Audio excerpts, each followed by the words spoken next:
RRB, l'invité du matin. Notre invité ce matin, le commissaire en chef Xavier Jameau, responsable du bureau action de l'État en mer. Bonjour. Bonjour, merci de me recevoir. Merci d'être avec nous ce matin. On est en pleine période estivale, ce qui signifie qu'il y a sans doute beaucoup de monde en mer, notamment les week-ends.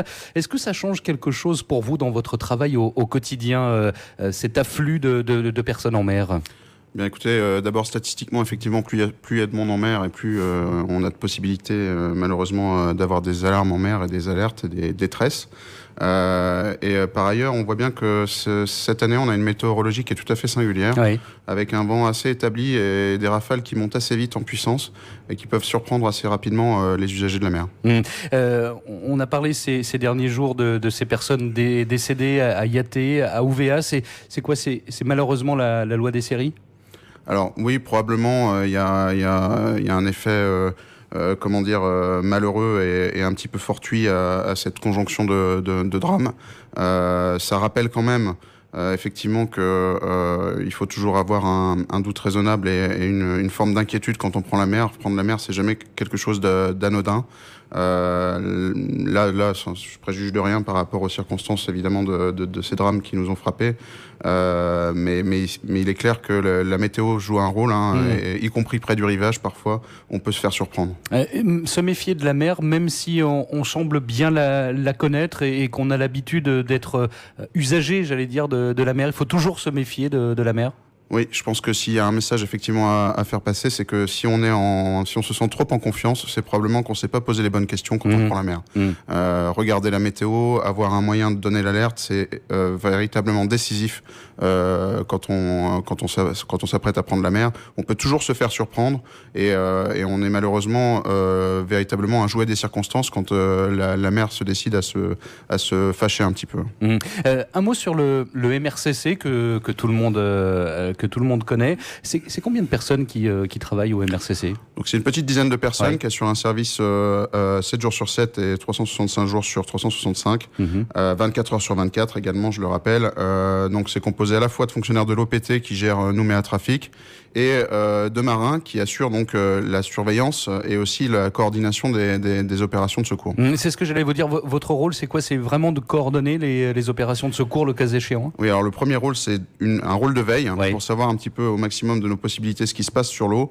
Le deuxième rôle, c'est évidemment de prendre l'alarme et de mener l'enquête, souvent parce qu'une alarme est rarement, très, très, très facile à comprendre et très équivoque. Ensuite, évidemment, c'est la coordination des missions de secours, c'est-à-dire la gestion des meilleurs moyens mobilisables pour aller porter assistance à quelqu'un qui est en détresse. Mais quand vous dites les meilleurs moyens mobilisables, ça va du plaisancier que vous informez, attention, il y a quelqu'un qui est en difficulté, jusqu'au déploiement d'hélicoptères ou d'avions, c'est ça ? Oui, absolument. Donc l'action réflexe, en fait, quand il y a une détresse en mer qui est avérée, donc pas une inquiétude, mais quelque chose qui est certain, c'est de lancer donc ce qu'on appelle un Mayday sur les ondes, qui mobilise les plaisanciers et les usagers de la mer, tous les usagers de la mer alentour, pour porter assistance. Donc ça, c'est une obligation légale. Chacun doit se prêter assistance en cas de détresse en mer. Par la suite, effectivement, on va mobiliser différents moyens. Certains au premier chef, donc la SNSM, les bénévoles qui font un travail remarquable, je le rappelle et je tiens à le saluer ici. Et ensuite, souvent plutôt en second rideau ou en fonction des opérations, de leur lieu et de leur complexité, les moyens des pouvoirs publics qui sont évidemment plus aptes à agir dans la profondeur et dans la durée. Vous le disiez à l'instant, quand on déclenche ce que vous appelez un Mayday, c'est une obligation légale. Est-ce que ça, tous les plaisanciers sont au courant ? Est-ce que c'est pas bon de temps en temps de leur rappeler qu'il y a une obligation légale d'aller aider la personne qui se trouve en difficulté ? Alors si, il peut être utile de le rappeler. Néanmoins, je tiens quand même à dire, parce que c'est quelque chose de rassurant, que la solidarité des gens de mer, ça reste quelque chose qui fonctionne. Aujourd'hui, si on doit faire une forme de classification des opérations qu'on a sur une année, on a à peu près un tiers des opérations qui sont gérées par la SNSM, donc la Société nationale de secours en mer, qui sont les bénévoles. un tiers qui sont gérés soit par les forces armées, soit par les pompiers, soit par la sécurité civile, soit par les gendarmes également, et un autre gros tiers qui est assuré par les privés, donc c'est-à-dire les usagers de la mer eux-mêmes. Donc c'est quand même quelque chose qui marche bien. Il y a une bonne coordination entre tous ces gens-là, avec vous, on se parle, on discute, on se dit les choses quand il faut. Alors oui, ça marche globalement assez bien. Évidemment, ça peut toujours s'améliorer. C'est une des raisons de ma présence ici, c'est de faire en sorte que le MRCC, son action et son rôle soient mieux connus. Donc en cas d'alarme, je le rappelle, donc le 16 est le bon réflexe à avoir. Si vous faites pas le 16 mais que vous utilisez un autre numéro d'urgence, de toute façon ça va revenir vers nous. Donc c'est pas dramatique, mais on aura simplement perdu des minutes qui peuvent être précieuses. Oui. Ensuite, il y a évidemment donc des mesures de bon sens, un petit peu de discernement élémentaire qui sont indispensables avant de prendre la mer. D'abord, se renseigner sur la météo. Puisqu'on peut toujours se faire surprendre et quand on se fait surprendre sur la mer, c'est trop tard. Ensuite, il faut toujours avoir un moyen de donner l'alarme, parce que une fois que cette surprise est arrivée, il faut pouvoir le dire pour qu'on puisse, au niveau des moyens terrestres, venir vous porter assistance. Et les moyens de donner l'alarme, c'est quoi? Un téléphone portable, ça peut suffire? Un téléphone portable, bien sûr, oui, c'est ce qu'il y a de plus simple et de plus efficace.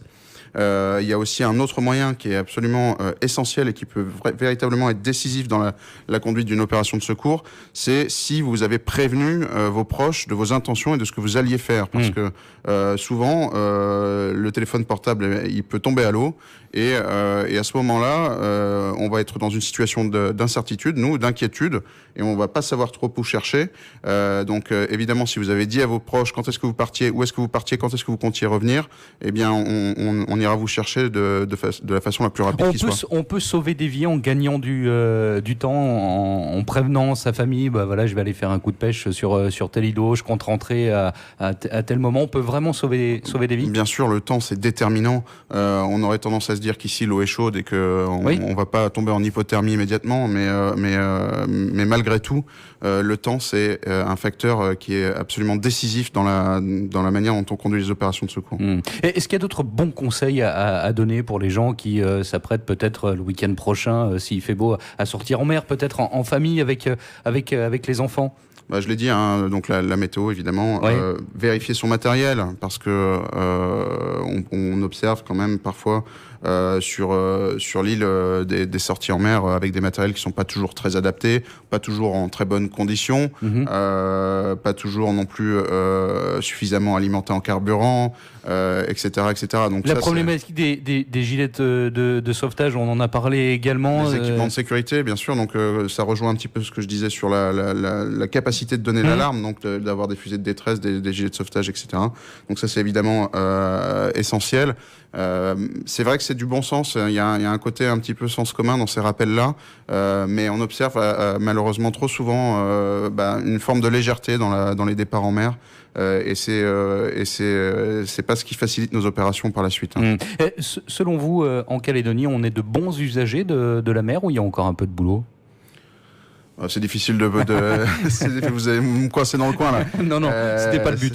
C'est difficile de porter un jugement. Non, je pense pas qu'on soit particulièrement de si mauvais élèves que ça en Nouvelle-Calédonie, mais c'est une île avec beaucoup d'îles et d'îlots. Donc évidemment la mer c'est un espace de loisirs. Donc on a un petit peu tous les comportements. On a des comportements qui sont très professionnels, on a des comportements qui sont très aguerris, et on a d'autres comportements qui sont un peu plus légers. On le disait au début de cette interview, c'est une période un petit peu particulière, beaucoup de gens sur la mer, peut-être un peu moins de monde chez vous ou à la SNSM. C'est une période difficile à gérer? Oui, alors... Un peu plus compliqué que le reste de l'année, j'allais dire. Je pense que la météo joue un rôle quand même assez important dans les événements récents, y compris près du bord, puisqu'on voit que près du bord, il peut y avoir aussi des phénomènes qui mettent en péril la vie humaine. Et là encore, on peut se croire en confiance, on est souvent dans des endroits qu'on connaît, et on se dit que que tout va bien et qu'on maîtrise la situation. C'est pas toujours le cas.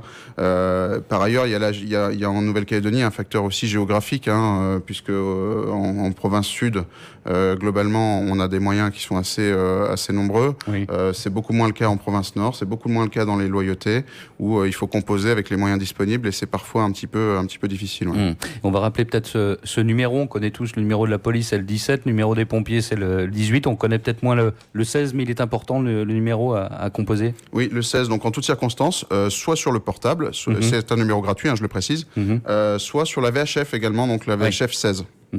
Merci beaucoup à monsieur le commissaire en chef Xavier Jameau, responsable du bureau Action de l'État en mer, d'avoir été avec nous ce matin. Merci beaucoup.